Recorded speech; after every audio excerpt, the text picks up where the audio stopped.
Svim živim bićima potrebna je hrana.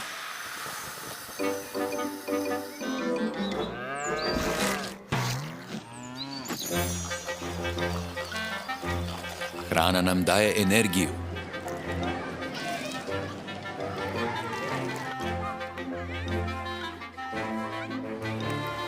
Energiju potrebnu za skakanje, za stvaranje buke i rast.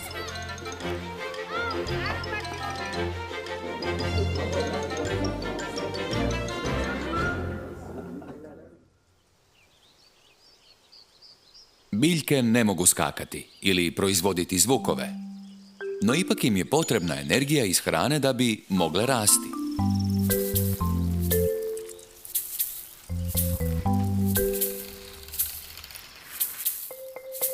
Ali biljke se ne hrane poput nas. One same proizvode svoju hranu. To se zove fotosinteza.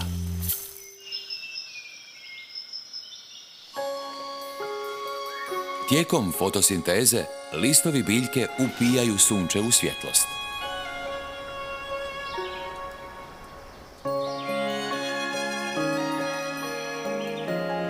Biljka zatim uz pomoć sunčeve svjetlosti pretvara vodu i zrak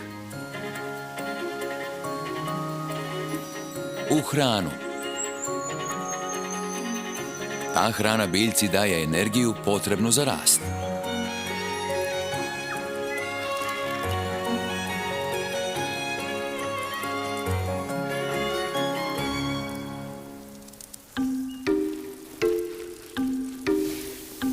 Dakle, baš poput ljudi i životinja, biljke dobivaju energiju iz hrane.